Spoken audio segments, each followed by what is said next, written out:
Hey, Scott from Aristocop.com here. And Seth from SethMarkwood.com. Together, the three of us, we are Markwood Men's Breakfast Club. Welcome back once again. Good morning, boy. Good morning, Homer. What are we smoking? I'm anxious. Warhorse Ready Cut Okay. from the Seaverts. Ah, wonderful. I think next week we will be through Tobacco Advent's tobacco. So that'll get us almost to April. You guys, amazing. Super amazing, generous. amazing. Thank you. Thank you. All right, I am loading up a Marcus pipe. That's a small Dublin, you know, having been in Ireland recently. Oh, snap. You should be smoking the Dublin. Do I have that here? I don't think you have one here. I don't think I do. Yeah,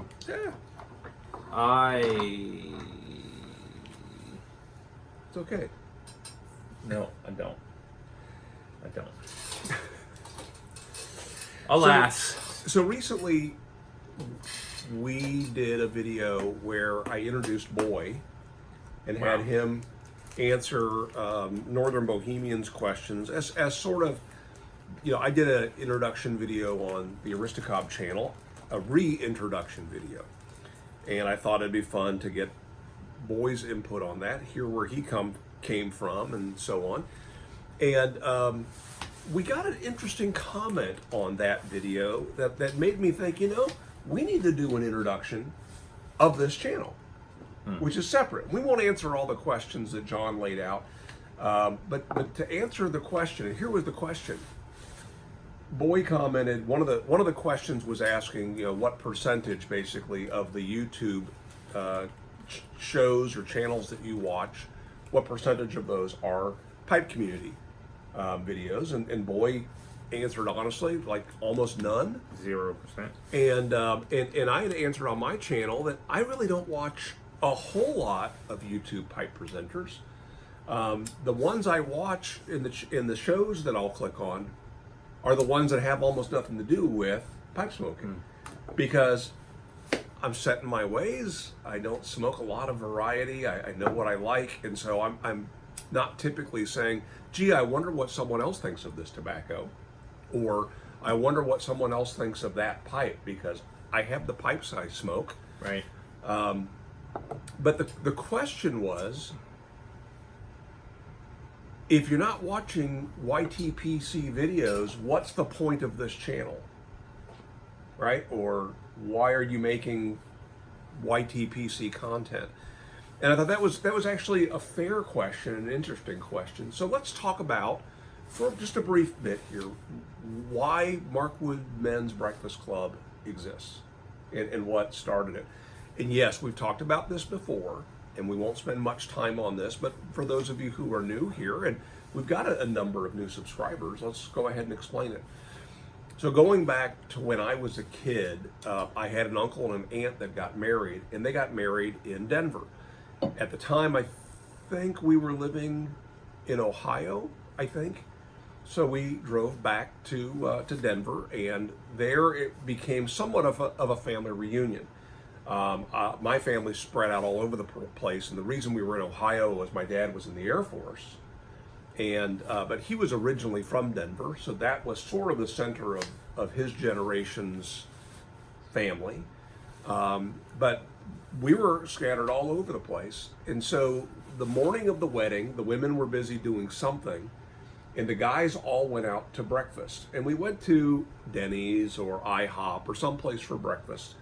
And I'm sitting around a table, and there's my dad, and my Uncle Lewis, and my Uncle Steve, and my Uncle Rich, and all of these uncles and soon-to-be uncle and cousins and so on. And it was all the guys, and we were there having breakfast. And I thought, this is really cool, because I couldn't in my lifetime remember when all of us were together, just the guys, having breakfast, and the conversations that were taking place were just so fun to listen in on, and to hear them banter. And my dad and his brothers were talking about their youth growing up in a cabinet shop and working with my grandpa and their grandfather and so on.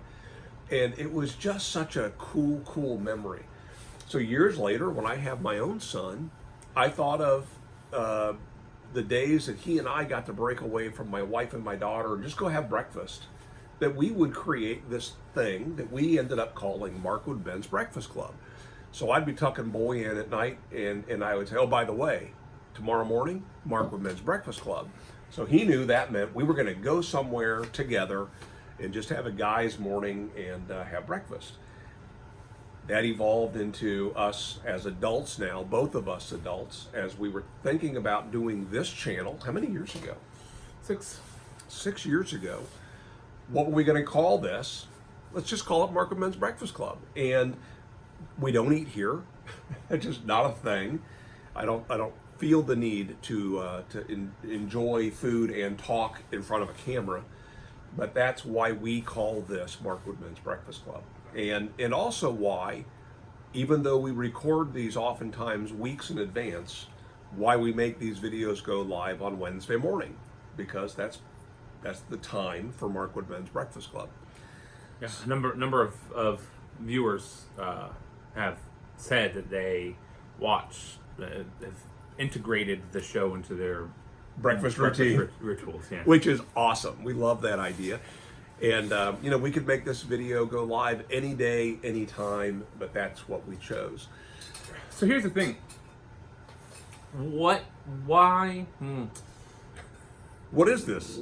What is this thing we do? Who defined our channel as a YTPC channel? It wasn't really us. Well, remember our first videos were our very first tobacco advent. It was very early before that, yes. I had announced on my channel that Seth and I were going to launch another channel, that we were having a project we were calling Project X, I think at the time.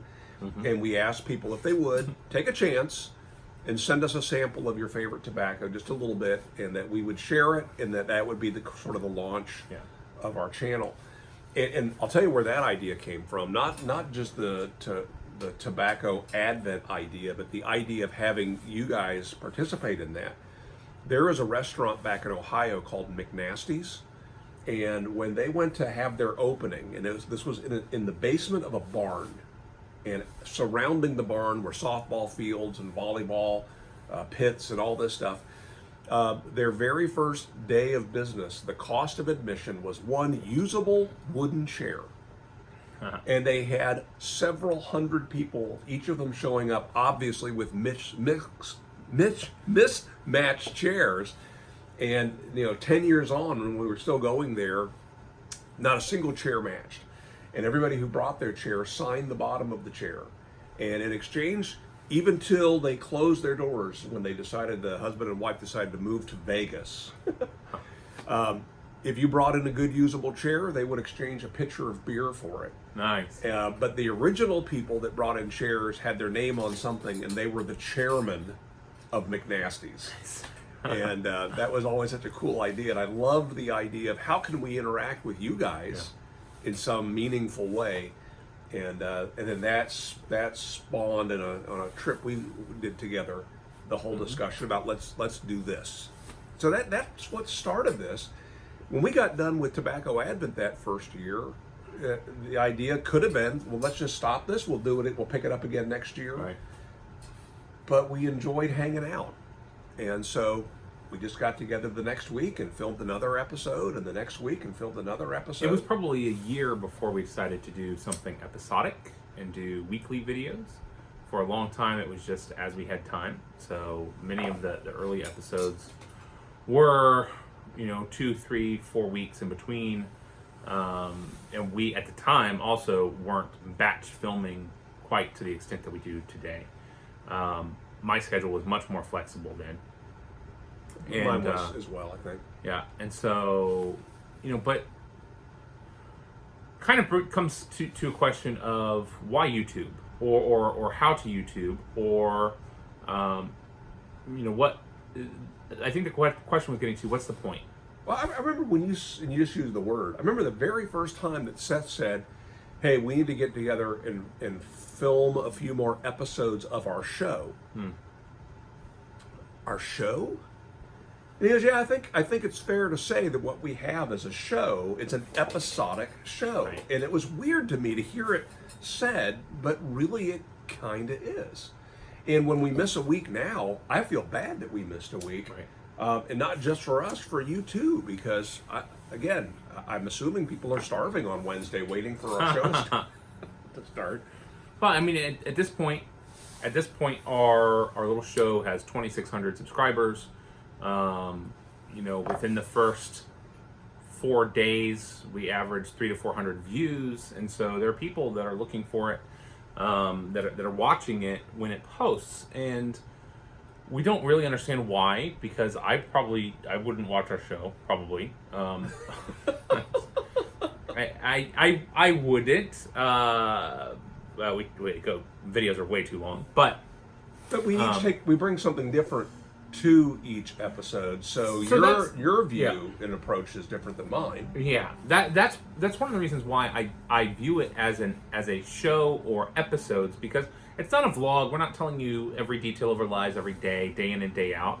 It's also not a how-to thing, because we're not doing that. When you look at YouTube channels, typically many of them fall into a particular box, a particular niche, and ours does to a degree with the pipe smoking, because people that don't care about pipe smoking at all will come, and that part will always be boring to them because we always include that. And so that, more than anything else, is the most consistent element throughout every single episode and every single show, Tobacco Advent in particular, that we do, is that there is pipe smoking. Now, we don't dive deep into the pipe smoking like some people. We don't dive deep into the type of tobacco or the type of pipes, because there are a lot of people that do it. They do it better than us, and you should watch them instead of us. And you've also admitted up front about reviews. What do we know? Right. We know what we like. We know what we don't like. We like different things. And that's one of the reasons why our reviews, when we do review it, is basically comes down to, would I smoke it again, or would I rather not? Because my palate isn't great enough to tell you, oh yeah, there's hints of hibiscus or whatever, and that's the reason why. No, it's just like, did I enjoy it? Did I not? The things that I enjoy, now my reviews are even worse than they used to be, because the things I enjoy, that has broadened. So now, more often than not, yeah, I'd smoke it again. It's not going to be my first choice, but I'd smoke it again. I do catch a few people's videos where they're going into detail on the tobacco they're smoking. Again, typically I'm not watching it just to see someone review a tobacco, but I often see that person has gone and they've Googled it. Right. And they look at what is the description on the the websites about it, and maybe even what were some of the key points on tobaccoreviews.com, and they're echoing what they saw somewhere else, which is fine, because if they agree or disagree, then gives them some talking points. But and I go there. Right? I had an interesting conversation with a friend of mine. His nose doesn't work very well, but he is a big into craft brewery, and one of the things he does when he talks about the flavors, because for him the flavors are very subdued and muted, one of the things he does is he researches the type of hops that were used. He knows about the different styles of beer and the brewing techniques, and so he knows, based on the brewing style and the hops, what the flavor profiles ought to be. And so when he's describing it, he actually has a brewing podcast where when he's describing the beer, he's using those things that he knows about the notes as ways to describe what the flavor is, even though for him the flavor is much more subdued and muted. You could do the same thing with tobacco. Oh, this is a Virginia. Well, that's going to have XYZ qualities. And oh, this has burley. Like we never taste the meat that's mentioned in the title. That's what I'm saying. It's going to have these qualities, and those. That's one way that you can do reviews. But that doesn't interest us.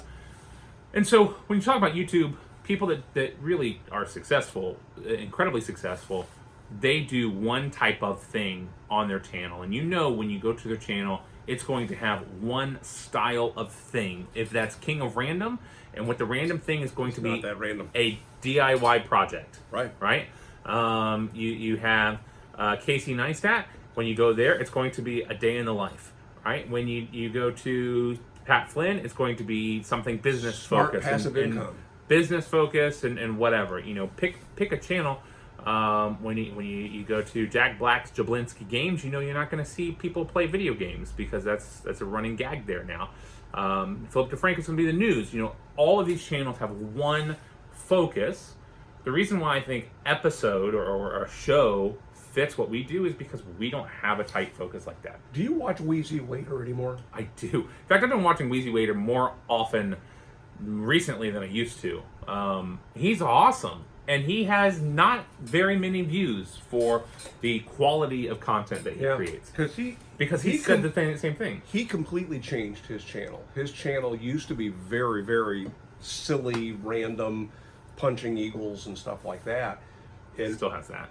And my favorite episodes of his were when he had his clones cleaning his apartment. Mm-hmm. But he's a family man now, married with a child, and he moved from Chicago, so that changed, and it's a lot more of a vlog, and he tried veganism and stuff like that. What he's doing is he has diversified into two channels now. He has one channel, which is his kind of behind the scenes, which is a daily video channel, shorter 5-10 minute videos every day. That was and then once every all his fitness stuff. Yeah. Well, no, he's doing that on the main channel too. So like once every week or 2 weeks, he does bigger updates to things that he's working on. So trying veganism or going without the internet for a month, and these are like bigger projects. And when it comes to creating a video, so the content it lives in its own place. And so that kind of is one of the places where this conversation started with us. We were talking about if the Aristocob channel, for instance, wanted to branch off into something new, does it make sense to branch off into something new with that existing audience? Or does it make sense to try to create a new channel, build that audience out from scratch with this new content? And you've done this before. I did a video with my electric lawnmower. Okay. Right. I did a video with my my smoker, my pellet smoker. So my pellet smoker video was me setting the thing up and breaking it in, using it for the first time. My number one viewed video consistently for 3 years now is my smoker. And always either 2 or 3 is this Black & Decker cordless lawnmower, right? So if what I was going for was views, I would do another channel that would be a review channel. Yeah. And there is something I want to do. I've done several videos over the course of years of using Zazzle as a website to create stuff. I do, make t-shirts and things like that. I want to do maybe a half dozen or so videos on that topic. I like the fact that the Aristocob channel is already established and already monetized, and YouTube has really tight standards now on when and how they would monetize you. But if I did this thing with Zazzle over on that channel, I would have to have a disclaimer or something telling people that, hey, this is part of a brief series, a little bit off topic. I don't know whether... Or maybe you don't. I just do a different channel. I don't know. And maybe you don't do that, or maybe you bundle them together, or maybe you just make it like one of the things I really like. I was actually thinking about this recently. I like channels, and I think this might be an approach for you actually. There are a number of channels I follow that they diversify their topic based on the day of the week, right? And so for them, Wednesday is the day that they post about. There's Chris Ramsey is a magician on YouTube. Wednesdays he posts videos where he does a puzzle, and he's doing like high level 9, level 10, really expensive puzzles, $100+ puzzles, and he's got a top-down camera and he does those. So those are Wednesdays. Mondays he posts like magic trick and stuff, and Fridays he posts something different. And so the day of the week dictates the type of content. And I imagine that there are people, I'm one of them, that goes almost strictly for the puzzle content, because it's very interesting to me to watch that. But then there's some bleed over. If he posts something, because I've now subscribed to him, One of the things if he is posts something else. So he does like magic, he'll do a magic trick, or like he'll, he did one video with some of his magician friends, and they did an escape room, and so there was a video of that. One of the videos, he goes to a magic trade show. He'll do like the convention floor, and he'll go up to vendors and ask, is this the best trick at the show, and show me, and they get a chance to show off their tricks. And he'll do some things where he's doing like video responses, where he's watching America's Got Talent magicians and is responding to them. And so there's a variety of topics, but he dictates what he is recording based off of the day of the week. And that way, it almost is like siloing your content. Yeah, okay. Makes sense. Without losing your audience, because there will be some bleed over, especially if you're doing something that could have some relevance. There are actually, or have been, several magician pipe smokers. There is, out of Australia, the magician pipe smoker. But there is a guy. Well, we talked about there's been some turnover in the YouTube pipe community, and gee, why did it happen, and so on. There was a huge group of people who completely disappeared because they were in law enforcement. And if you remember what happened after several shootings that took place, where police involved shootings, and it was very, very disruptive, and people were having problems because the cops were getting targeted. And so on, where a lot of these guys completely disappeared, shut their accounts down because, they exposed way too much of themselves, and it made them a target. That was also at a time, if you recall, 4 or 5 years ago, where YouTube, through Google, was requiring people to use their real name for their account. That's exactly right. When they launched Google Plus, right. And then you had to use your real name. Yep. So I know a sheriff in Georgia. I know 5 or 6 law enforcement guys out in Portland. All of them had pipe smoking channels. And a guy in California who was a magician and a pipe smoker, and he worked in the prison system. Right? So he pulled himself off of YouTube as well. Shadow. Silver Shadow. Silver Shadow. Silver Shadow, yeah. Similar situation. Similar situation, yeah. Yeah, he works in a situation where he can't be seen smoking. Joffrey the Giant has pulled down all. He has, I think, 4, maybe 5 videos on his channel now. From when he was moved, right? Well, he's moved again. He moved down to Brazil, then he moved back to South Carolina, and now he's moved on to, is it Arizona? I'm not sure. Anyway, he's recently, 3 weeks ago, he moved out west, and in the job that he now has, which is religious associated, and he always has been very active in ministry and missions. Either it's a requirement, or he determined that self-regulating, that much of his content wasn't appropriate for his new employer. Right. And in fact, he did some amazing videos that the titles of them were very clickbaity. Yeah. And they were sex and relationship, biblically based content. And those, I thought, well, for sure he's keeping those. No, he took those down as well. Yeah. So people's lives changed, and their focuses of their channels change. And here we are, Marco Ben's Breakfast Club. Still chugging along, still making videos too long. Still hanging out and chatting and smoking our pipes. So there we will wrap this up. That's who we are. This channel is just me and my boy hanging out in my shop whenever we can, lighting up a pipe and talking about whatever we would have talked about anyway. Yeah, it's a good opportunity for us, a good excuse for us to get together and hang out.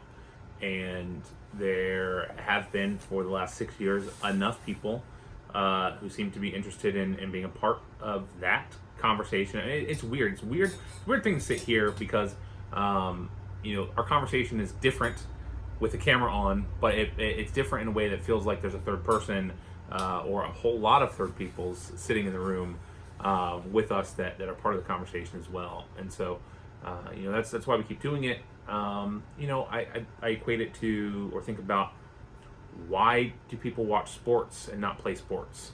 Why do you watch anybody do anything that you don't do yourself? Why would you do anything yourself that you wouldn't watch someone else do? And so for us, we like to do this. Don't really get the same level of interest in watching someone else do this, but that's okay. So hope that's okay with you. Yeah. All right. So that's it. The tobacco was delicious. I Yes. smoked all of it. Warhorse, right? Yes, Warhorse Ready Cut. It gave me a little bit of a nicotine buzz, so Really? I'm out of the game. Yeah, Oh, I didn't get that myself. yeah. So it was good. Well, thank you. And when I say you, I'm talking about just you. I'm not talking about 2,500 people. I'm talking about you for being really a critical third of Markwood Men's Breakfast Club. We love that you're here. We really love it when you leave us a comment or at least click that thumbs up button for us, because we do not monetize this channel.